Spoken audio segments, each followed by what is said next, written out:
Graça e paz, queridos irmãos. Janeiro chegou rapidinho.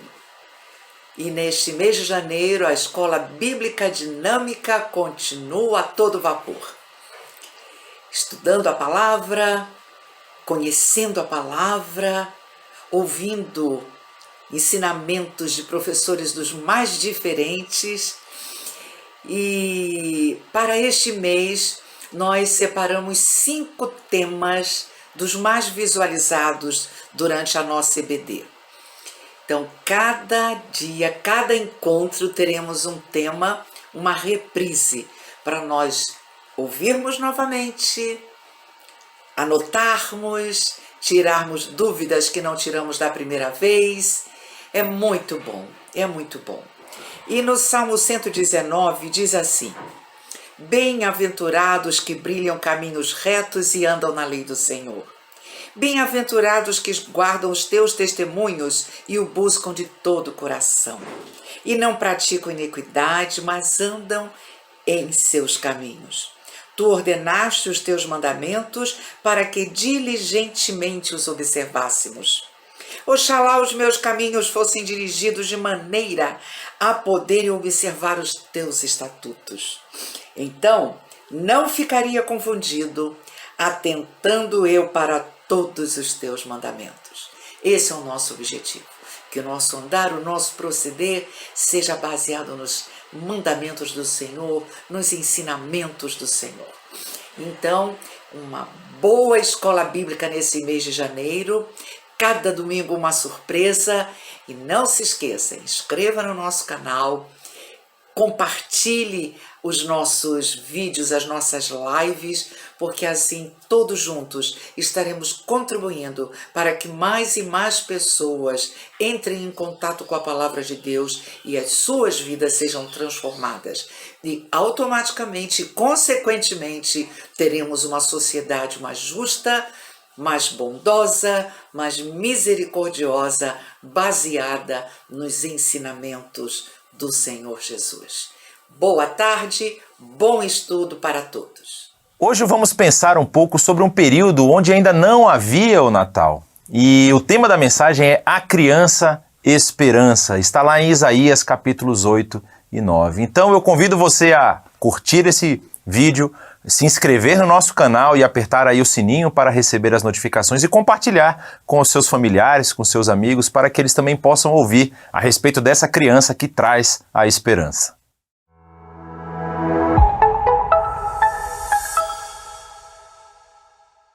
Vamos agora passar para um momento onde vamos dedicar período aqui da nossa celebração para estudar o que a palavra de Deus tem a nos dizer para várias épocas, várias situações da nossa vida. E nós estamos num período festivo, período de final de ano, onde nós lembramos o nascimento de Jesus e nós festejamos em família, festejamos com os nossos amigos, até que nessa situação que nós vivemos nos últimos anos, como as exigências de reclusão acabaram diminuindo, muitas pessoas estão aí indo para casas de amigos, de familiares para participar de eventos festivos.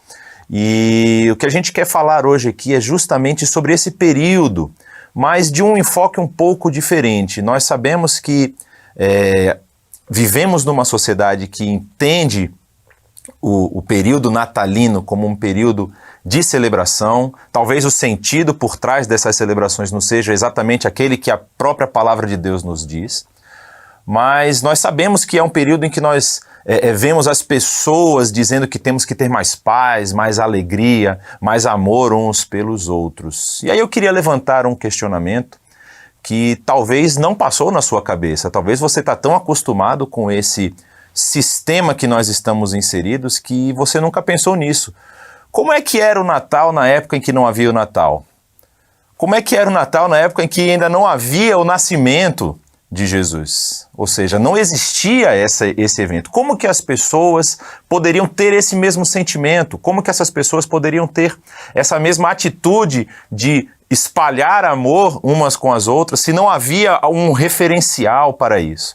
Por isso, o tema da mensagem de hoje é Criança esperança. E nós vamos falar lá sobre o texto que está em Isaías. Isaías capítulos 8 e 9, o final do capítulo 8, o início do capítulo 9, para nós entendermos um pouco do que era a mentalidade a respeito dessa questão natalina que não existia, ou seja, como que as pessoas poderiam ter um sentimento muito próximo ou parecido com o que a sociedade diz ter nesse período. E qual é a diferença que nós podemos encontrar daquilo que a palavra de Deus nos diz a respeito desse evento específico e daquilo que as pessoas muitas vezes acham que é o que Deus quer da vida delas. Mas antes, nós vamos falar um pouquinho sobre o profeta Isaías. Isaías, ele é um profeta dos chamados profetas maiores, um grupo de profetas ali que tem livros, tem escritos mais extensos do corpo de profetas do Antigo Testamento. Isaías, ele inaugura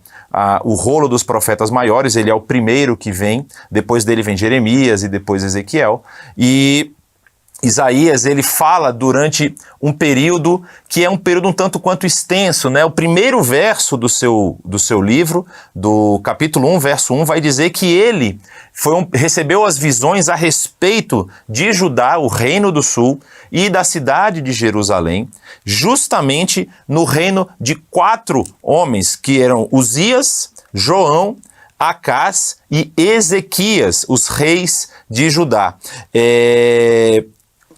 Exatamente no reino de Uzias, o capítulo 6 do seu livro vai falar a respeito do seu chamado, um texto muito conhecido, né, que ele declara que no ano da morte do rei Uzias, ele viu o Senhor assentado num alto e sublime trono, um texto que é conhecido e já tem até música a respeito disso. Então ele é chamado por Deus para falar ao povo enquanto Uzias era rei, e ele permanece ali com o seu ministério profético durante esses outros 3 reis que continuam, inclusive no reino de Ezequias. Isso está lá no livro das Crônicas e também no livro dos Reis, em um evento muito importante na história de Israel, quando Isaías vai declarar sobre o cerco que Jerusalém está sofrendo de um rei muito cruel, assírio, chamado Senaqueribe. Senaqueribe está cercando Jerusalém, quer conquistar Jerusalém, já havia conquistado várias cidades de Judá. E Isaías vai receber uma palavra de Deus dizendo que Senaqueribe não vai invadir a terra. E ainda mais, vai dizer que Deus vai punir Senaqueribe e ele vai morrer quando ele voltar para o seu país. E é exatamente isso que acontece, isso está narrado lá no livro das Crônicas e no livro dos Reis. Mas que época é essa que Isaías está escrevendo? Que época é essa que Isaías está vivendo? Sobre o livro de Isaías existem algumas questões teológicas, principalmente sobre a extensão do conteúdo desse livro. Fala-se que é muito difícil que uma pessoa, só que apenas um profeta, ou o profeta Isaías, tenha escrito todos os conteúdos do livro, porque ele pega épocas muito diferentes, estendendo aí por quase 200 anos. E nessa discussão se pensa que talvez Isaías, ele é um profeta, mas ele pertence a uma casa de profetas que recebe o seu nome pela importância das visões que ele recebe. Então outras pessoas podem também pertencer ali à casa profética de Isaías e recebem também revelações a respeito do que Deus vai executar no território de Israel. E isso é importante por quê? Porque o período que nós estamos tratando aqui, o período que nós vamos falar hoje, é muito provável que tenha sido esse Isaías original, esse Isaías primeiro, o Isaías que vai falar no período dos reis que nós mencionamos. E isso ocorre lá por volta do 8º século antes de Cristo, naquele período em que está havendo a invasão assíria, os assírios estão vindo do norte e o reino do norte, o reino de Israel, já havia sucumbido. Na verdade, Isaías vai viver esse período, o período em que o reino do norte é levado como cativo pelos assírios, né? E Isaías vai falar aos reis, vai ser um conselheiro desses reis, vai orientar esses reis em muitas das suas ações, nesse desespero que eles viviam por conta da invasão do seu território, das cidades sendo conquistadas e do povo fugindo, né? As pessoas que estavam sendo dominadas no norte, fugindo para o Reino do Sul, para se esconder no Reino do Sul, para tentar se proteger um pouco mais. E aí você imagina o que era no 8º século antes de Cristo, há 2.800 anos atrás, como que seria uma população vir de um lugar mais distante para se colocar numa cidade que talvez não tivesse recursos para receber todas essas pessoas, tivessem dificuldade de alimentação e ainda sofrendo um cerco que durou pelo menos 2 anos. E há uma história muito interessante lá a respeito do reino de Ezequias, que ele foi orientado por Deus para que transferisse a água das fontes de Jerusalém, uma fonte muito famosa, a fonte de Gihon, que existe lá em Jerusalém, que jogava água para fora da cidade. Ele transfere essa água para dentro para poder ter água nesse período aí de cerco causado por Senaqueribe. E esse túnel que foi escavado no período de Ezequias pode ser visitado ainda hoje em Israel. Se você quiser visitar um dia, ver lá Jerusalém, você pode visitar o túnel de Ezequias, é muito famoso esse local lá na cidade de Jerusalém. Mas, voltando para o nosso querido profeta Isaías, eu quero convidar você a pensar comigo. Pensa bem, imagina a situação da população que está vivendo nesse período. Imagina a situação da população que vivia na cidade de Jerusalém e vê a sua cidade sendo invadida, ou chegando imigrantes e pessoas de fora, pessoas às vezes até que a história bíblica vai contar, tem diferenças, tem brigas, tem lutas contra os outros cidadãos que também são judeus, porém estavam vivendo no Reino do Norte, o reino que está sendo invadido pelos assírios. Imagina você morando nesse lugar, você vendo que a sua comida está diminuindo, você vendo que os recursos da cidade estão diminuindo e de repente um exército está chegando para conquistar a sua cidade. Aí eu lhe pergunto, será que esse pessoal tinha condições de pensar em um espírito de paz e de amor? Será que esse pessoal tinha condições de pensar em ser melhores uns com os outros, em difundir o amor de Deus? Será que eles viam esse amor? Aí nós precisamos lembrar o que fez o povo chegar nesse ponto. Como nós vemos na história que é narrada até aqui, há uma ordenança, um mandamento muito claro quando o povo vai conquistar a terra. Isso está escrito lá no livro dos Juízes, no livro de Josué. E Josué recebe a instrução que ele passa para o povo que o povo deveria eliminar as práticas de culto pagão que haviam no território. Mas não é isso que o povo faz. Inclusive, o Reino do Norte expande, extrapola em todos os sentidos esses cultos pagãos, a Azerá, a Astarote, a Baal, o culto a Moloque, que era um culto terrível, o culto de sacrifício de humanos. Eles expandem isso, espalham centros culticos no seu território e Deus avisa através de profetas que vai punir o povo. E quando a punição vem, o povo parece que não está acreditando no que está acontecendo. O povo pensa, não pode acontecer isso comigo, porque nós somos servos de Deus. Mas eles eram servos de Deus da boca para fora. Porque ao mesmo tempo que eles iam no templo fazer os seus sacrifícios, eles também iam nos postes ídolos, iam nos lugares altos para poder oferecer sacrifícios, muitos sacrifícios sexuais, sacrifícios de pessoas e outros sacrifícios às outras divindades que haviam ali no território. E o texto bíblico vai falar sobre vários reis que sucumbiram a essa tentação de servir a outros deuses, achando que iam ganhar alguma coisa. Só que Deus avisando pelo meio dos profetas, não adianta vocês correrem atrás desses, porque só eu sou o Senhor, só eu sou Deus.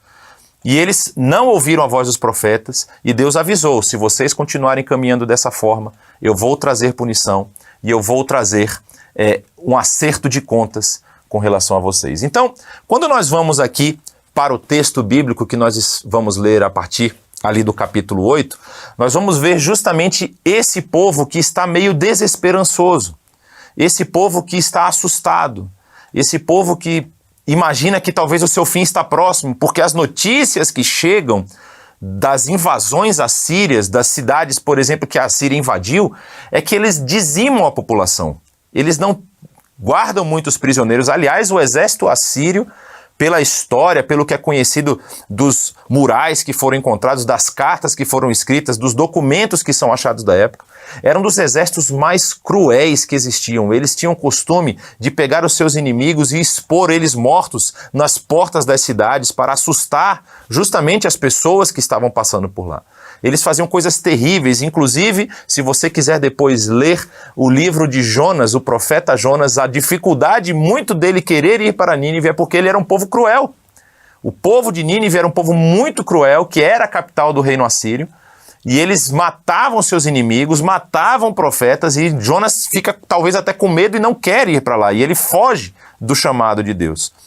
Mas como nós vamos ver aqui, Isaías, que é um profeta que faz parte ali do ambiente do templo, é interessante que muitos estudiosos vão dizer que há um contraste muito grande entre os escritos de Isaías e os escritos de Jeremias, justamente talvez pela origem de cada um dos dois. Isaías talvez fosse de uma casta superior, ou de um grupo superior no reino de Israel, de Judá, no caso, né? Ele pertencesse talvez a uma família sacerdotal, e Jeremias, ele parece ser um profeta que surge mais do povo, que surge mais do meio do povo.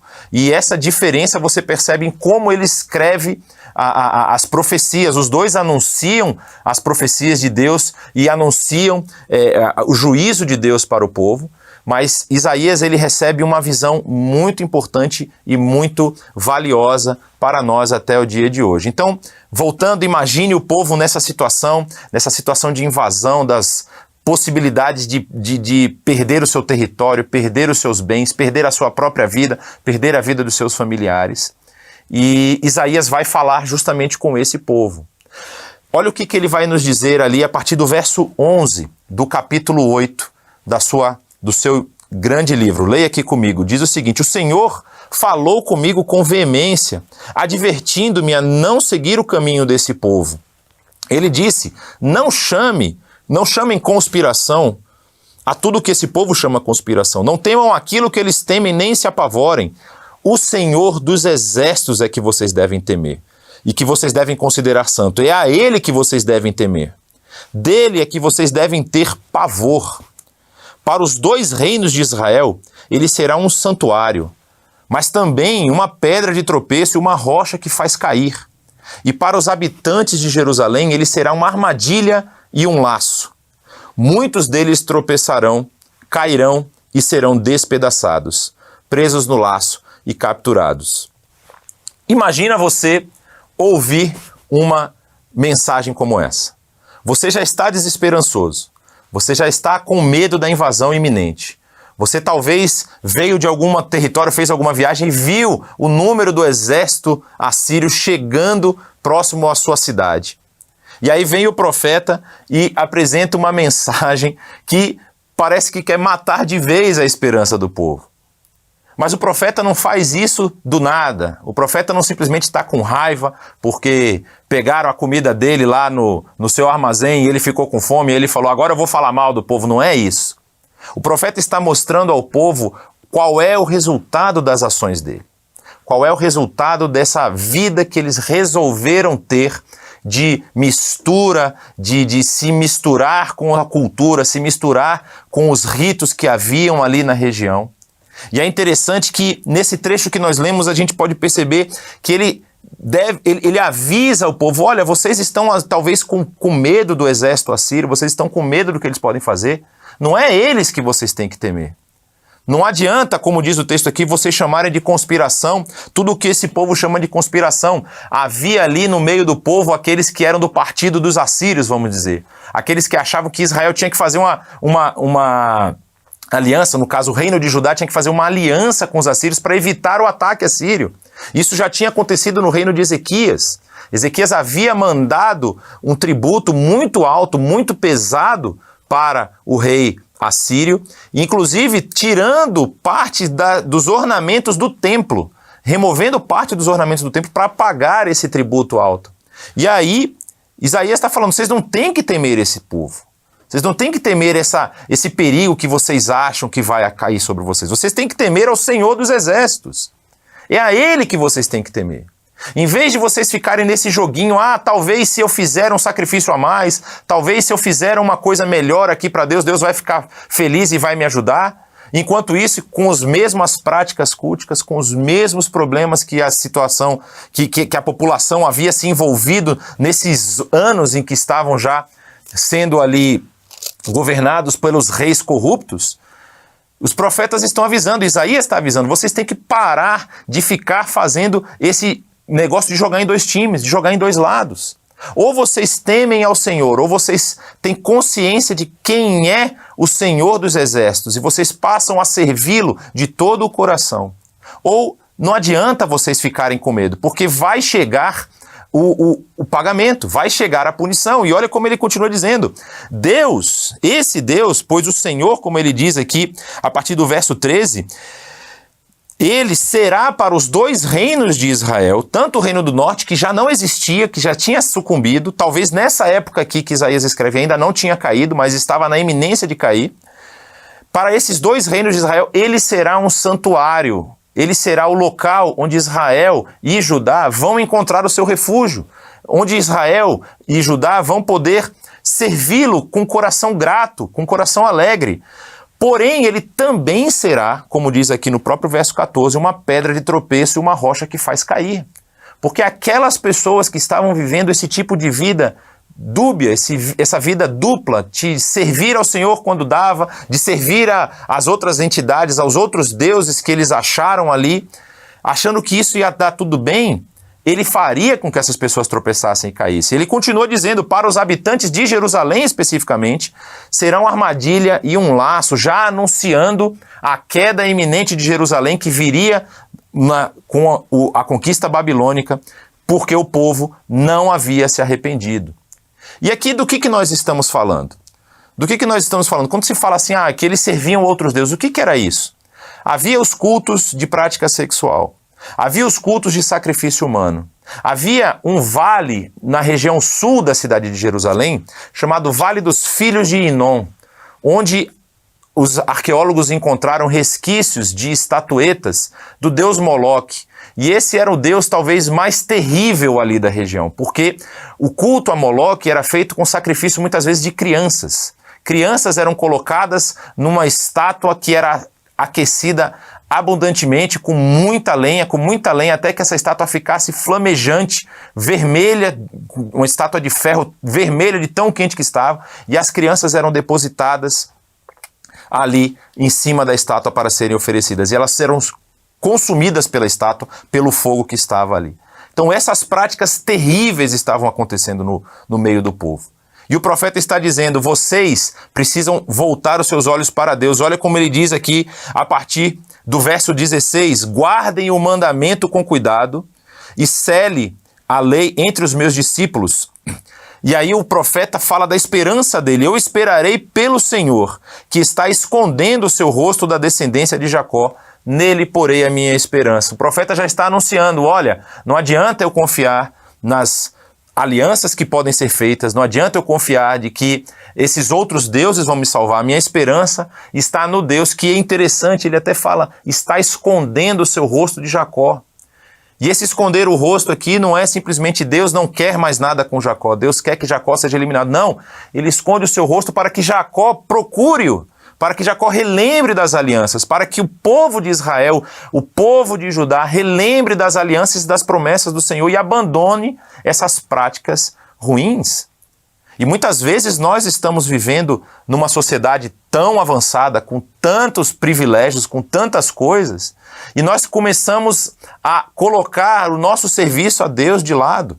Nós começamos a achar que uma pandemia é o fim dos tempos, é o final de todas as coisas, ou então que a questão política, a questão econômica vai influenciar o meu destino, e eu esqueço que o Senhor dos Exércitos continua sendo o mesmo. As suas promessas continuam sendo válidas. Mas a gente esquece de se aproximar dele. A gente esquece de viver as coisas e os preceitos que ele passa para nós. Então, quando a gente vê isso aqui, a gente vai pensar que realmente para o povo, isso aqui era uma notícia muito ruim. Era uma notícia desagradável, terrível, e a esperança, que talvez já fosse pouca, estava sucumbindo, estava sumindo. E é interessante que ele continua dizendo a respeito da sua posição, da posição da sua família, o profeta falando ali em Israel. Ele diz assim, aqui estou eu, com os filhos que o Senhor me deu. Em Israel, nós somos sinais e símbolos da parte do Senhor dos Exércitos que habita no Monte Sião. Talvez essa seja uma mensagem muito importante para mim e para você.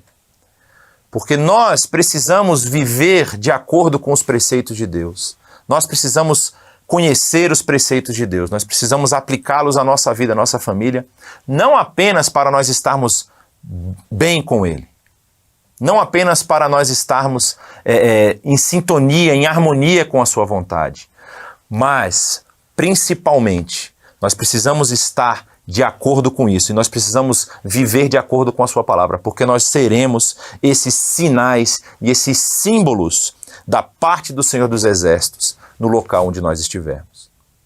E isso tem um impacto muito grande quando nós vemos o resto do texto, porque ele diz assim: quando disserem a vocês, procurem um médium, ou alguém que consulte os espíritos e murmure encantamentos, pois todos recorrem aos seus deuses e aos mortos em favor dos vivos. Isso era a prática comum do povo. Era a prática que estava ocorrendo no meio do povo de Israel. E Deus abominava isso. Deus falava: eu não quero essa prática no meio de vocês. E aí qual deveria ser a resposta? Diz aqui o nosso profeta, ele diz: respondam à lei e aos mandamentos. Ou seja, a nossa prática comum diante das influências, diante das tentativas de mudança de comportamento que a sociedade quer aplicar a nós, deve ser essa: a lei e aos mandamentos. Nós devemos relembrar os preceitos de Deus, nós devemos relembrar a sua lei e o que ela faz na nossa vida e quais são as suas promessas, quais são os seus desígnios para o ser humano, para nós que servimos a Ele. E ele continua dizendo: se não falarem conforme esta palavra, vocês jamais verão a luz. Aflitos e famintos vaguearão pela terra. Quando estiverem famintos, ficarão irados e, olhando para cima, amaldiçoarão o seu rei e o seu Deus. Depois olharão para a terra e só verão aflição, trevas e temível escuridão, e serão atirados em densas trevas. E aqui é interessante porque parece que o profeta está falando as cenas dos próximos capítulos. Porque é exatamente isso que vai acontecer com o reino de Judá. O reino de Israel está caindo. O reino do norte está sendo tomado pelos assírios. Depois vai surgir uma outra força, os babilônios, que vão vir e tomar o reino do sul. E exatamente isso aqui acontece com o povo. Exatamente o que está escrito aqui. Eles passam fome, eles veem os seus filhos sendo mortos à espada, eles veem as suas mulheres sendo violadas, eles veem tudo isso que está acontecendo, porque eles não atentaram para a lei e para os mandamentos. Aí eu volto àquela pergunta que a gente fez antes. Imagine você nessa situação. Imagine você ouvindo essas palavras. Imagine você vendo o comportamento do seu povo. De repente você até era participante de algumas dessas práticas ruins, dessas práticas perniciosas que Deus abominava. Como é que fica a sua cabeça nesse momento? Como é que fica a sua esperança? Como que você pode imaginar um futuro diferente? Como que aquelas pessoas ali de Israel poderiam pensar que algo de bom aconteceria para elas? E aí o profeta vai trazer um recado da parte de Deus. Vai trazer uma informação nova. Ele vai trazer aquilo que deve dar a esperança, não apenas àqueles lá daquele momento, daquela época, mas que tenha esperança permanente também nos nossos corações. Olha o que diz o capítulo 9. Leia aqui comigo. Contudo, não haverá mais escuridão para os que estavam aflitos. No passado, ele humilhou a terra de Zebulon e de Naftali, mas no futuro honrará a Galileia dos gentios, o caminho do mar junto ao Jordão. E é interessante essa citação aqui desse território específico, porque Zebulon e Naftali são duas tribos que estão exatamente onde é o território da Galileia hoje, e era também o território da Galileia no período em que Jesus viveu, e era o território de entrada justamente dos exércitos que vinham do norte. Os exércitos que vinham atacar o povo de Israel do norte entravam justamente por Zebulon e Naftali. E você imagina como tribo de Israel tendo que defender o seu território, você não suportando um exército estrangeiro, deixando que o exército passasse pelo seu território, poderia ser uma vergonha para o povo. E aqui ele está dizendo que Deus humilhou no passado essas terras de Zebulon e Naftali, mas ele vai honrar a Galileia. Ele vai honrar esse caminho do mar que está lá junto ao Jordão. E continua dizendo, o povo que caminhava em trevas viu uma grande luz. Sobre os que viviam na sombra da morte, raiou uma luz. O profeta está dando a esperança ao povo. Vocês estão em densas trevas, vocês estão achando que a vida de vocês vai acabar, vocês estão achando que tudo se acabou, que é o fim da vida, como outros povos sucumbiram, outros reinos acabaram. Vocês também vão acabar, mas olha aqui, no meio das trevas, raiou uma luz. E ele diz sobre aqueles que viviam na sombra da morte, raiou essa luz, resplandeceu a luz, vai dizer uma outra versão. E ele continua dizendo que, a partir do verso 3, fizeste crescer a nação e aumentaste a sua alegria. E eles se alegraram diante de ti como se regozijam na colheita, como os que exultam quando dividem os bens tomados na batalha. E são dois tipos de alegrias que, se você pensar assim para a época, né, um povo agrícola, um povo pastoril, um povo que não estava tão acostumado assim a grandes conquistas. A gente não vê na narrativa bíblica o exército de Israel saindo para conquistar o Egito, saindo para conquistar os assírios, saindo para conquistar outros povos. Eles estavam ali dominando aquela região em que eles estavam habitando, e imagina a felicidade que talvez fosse quando tivesse uma colheita farta, quando você tivesse mantimento aí pelo próximo ano ou pelos próximos anos, quando você, por exemplo, entrasse em uma batalha para se defender ou até mesmo atacando um outro território e fosse vitorioso.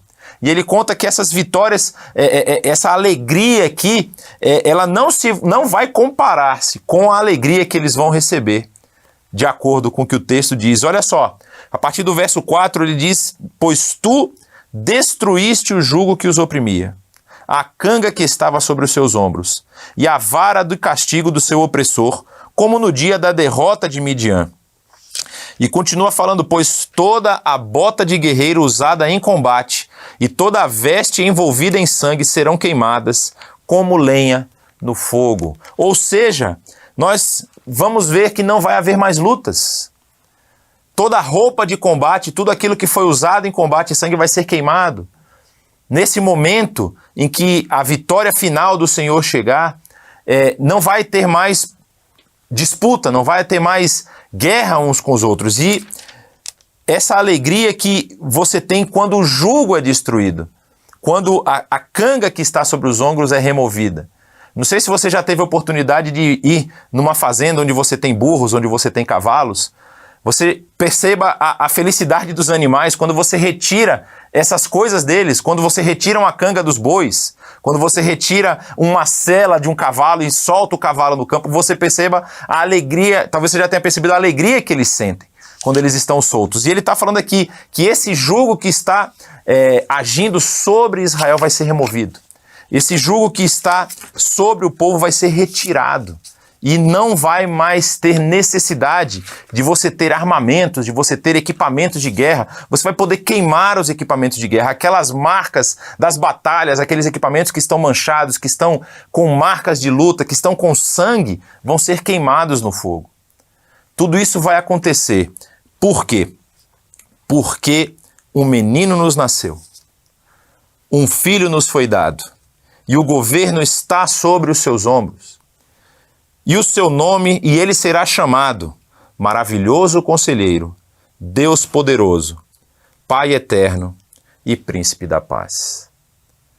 A esperança do povo que estava nas trevas, a esperança daquele povo que estava sendo fustigado, que estava passando por dificuldades, que estava passando por lutas, estava numa criança que nasceria e que traria a paz.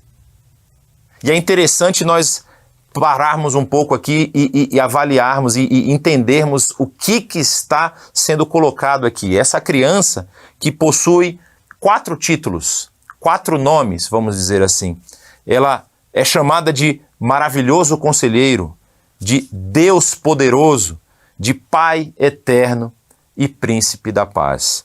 E aí você pensa, o que isso tem a ver comigo e com você, não é? Nós não vivemos nessa época, nós não vivemos no período que nós estamos falando, Nós sabemos do nascimento de Jesus, nós inclusive comemoramos, celebramos esse nascimento não faz muito tempo. Mas nós podemos, na nossa vida hoje, ter atitudes que são análogas ao que esse povo estava vivendo, que são análogas a essa prática cultica dúbia, esse culto que nós prestamos mais ou menos, a forma que nós estamos seguindo, que nós estamos buscando seguir os preceitos de Deus, mas não na sua totalidade. E nós temos muitas vezes enfrentado dificuldades justamente porque nós não estamos atentando para as palavras que estão aqui, por exemplo, em Isaías. Toda a Bíblia tem palavras de vida, palavras de esperança para nós, mas aqui nos profetas nós vemos como Deus avisou o povo do que ia acontecer. E o povo não ouviu, e nós podemos fazer a mesma coisa hoje. Quantas vezes nós estamos com dificuldades em relacionamentos, no nosso emprego, dificuldades financeiras, e nós não paramos para voltar aos primórdios, voltar aos ensinamentos principais, aos primeiros ensinamentos que nós aprendemos da palavra de Deus. Nós deixamos de ter a nossa fé e a nossa confiança no Senhor dos Exércitos e confiamos na nossa própria força. Ou confiamos em alianças que nós queremos fazer, confiamos em ações, em medidas que nós podemos tomar que partem do nosso próprio intelecto. Achamos que a nossa capacidade ela é suficiente. E olha o que nós temos aqui. Nós temos um menino que nos foi dado e ele é o maravilhoso conselheiro. E nós não queremos ouvir esse conselho muitas vezes. Porque esse conselho vai fazer eu mudar a minha atitude, vai fazer eu mudar o meu comportamento, vai mudar a minha zona de conforto. E eu não quero que a minha zona de conforto seja mexida. Então eu não ouço o maravilhoso conselho que o conselheiro pode me dar. Ainda tem mais. Diz aqui o texto bíblico que ele é o Deus poderoso. E a minha fé muitas vezes não está alicerçada no poder desse Deus. A minha fé muitas vezes está alicerçada na minha própria capacidade, no meu próprio esforço, na minha própria ação. E eu não entrego para esse Deus a direção e o domínio das minhas ações. Eu quero dominar tudo, eu quero agir, eu quero fazer como eu acho que eu tenho que fazer. E se eu não ouço o conselho, e se eu quero tomar uma ação, dificilmente eu vou ter sucesso, como o povo de Israel aqui também não teve. A história vai nos mostrar isso. Que logo depois que o reino do norte ele sucumbe aos assírios, o reino do sul também vai ser levado. E aí nós continuamos vendo que esse é o Pai eterno, e essa é uma questão muito interessante, muito importante, porque isso aponta para a realidade futura. Isso aponta para a vida que nós vamos ter assim que essa vida se encerrar. Mas mais importante do que isso, que essa criança inaugura esse tempo.